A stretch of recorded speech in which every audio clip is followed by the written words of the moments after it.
আসসালামু আলাইকুম এভরিওয়ান, কেমন আছেন সবাই? আমি আল্লাহর রহমতে অনেক ভালো আছি। তো আজকে আপনাদেরকে দেখাবো মজার একটি জিনিস, আর সেটি হচ্ছে অনেকেই কিন্তু শিং মাছ পরিষ্কার করতে পারে না সুন্দরভাবে। আর আজকের ভিডিওতে সেইটাই দেখাবো কিভাবে শিং মাছ একদম চকচকে করতে হয়। এখানে মা সবগুলো মাছ কেটে মাছের সঙ্গে অনেক করে ছাই মিশিয়ে মাছগুলো এখন মালসাতে ঘষবে। তো ছাই মেশানোর পরে কিন্তু একটুও পানি দেওয়া যাবে না, তাহলে কিন্তু মাছগুলো অতটা পরিষ্কার হবে না। আপনাদের বিশ্বাস না হলে কিন্তু এরকম করে একবার পরিষ্কার করে দেখতে পারেন। অনেকেই আছে শিং মাছ পরিষ্কার করতে পারে না ভালোভাবে, এই কারণে তারা খায়ই না।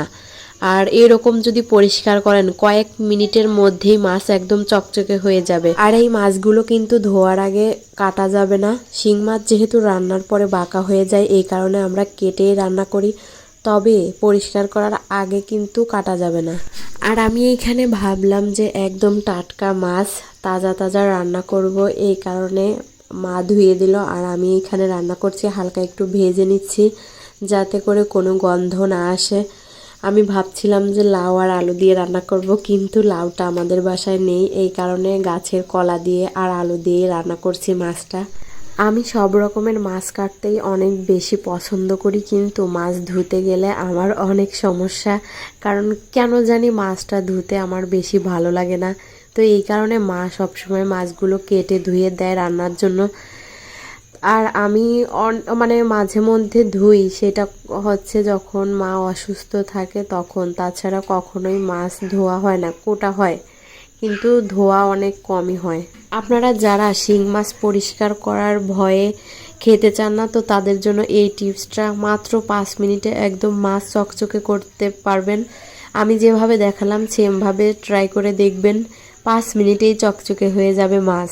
মাছগুলো ভাজতে গেলে অনেক সাবধানে ভাজতে হয়, কারণ শিং মাছ, পাঙ্গাস মাছ, এই কিছু কিছু মাছ আছে এই মাছগুলো তেলের উপর ছাড়লেই অনেক তেল ছিটা শুরু করে। আর এর আগে আমি একবার তেল ছিটে আমার চোখের ভিতরে গিয়ে অনেক খারাপ অবস্থা হয়ে গিয়েছিল। এই কারণে শিং মাছ ভাজার সময় অনেক সাবধানে ভাজতে হয়। তো আমি এখানে কোনো রকম একটু ভেজে নিয়েছি, সেরকম কড়া করে ভাজলে খেতে ভালো লাগে না, হালকা করে ভেজে নিয়েছি যাতে কোনো গন্ধ না থাকে। আর আপনারা যারা আমাদের ভিডিওগুলো দেখেন, এই যে সংসারের এত ব্যস্ততার মধ্যেও ভিডিও আপলোড করি, আর সেই ভিডিওগুলো আপনারা দেখেন কিন্তু লাইক, কমেন্ট এবং শেয়ার কিছুই করেন না, এই তখন অনেক খারাপ লাগে যে এত কষ্ট করে ভিডিও আপলোড করলাম, লাইক কমেন্ট কিছুই হলো না, তো এখন থেকে আর ভিডিও আপলোড করব না, এরকমটা মাঝে মধ্যে ভাবি, তারপরে আবারও ভিডিও দিই। তো আপনারা যারাই দেখে থাকবেন আমাদের ছোট ইউজারদেরকে সাপোর্ট করবেন, তাহলে আমরা কাজ করতে আরও অনেক বেশি উৎসাহিত হব। তো আজকের ভিডিওটি এই পর্যন্তই, যাদের ভালো লাগবে অবশ্যই পাশে থাকবেন। আল্লাহ হাফেজ।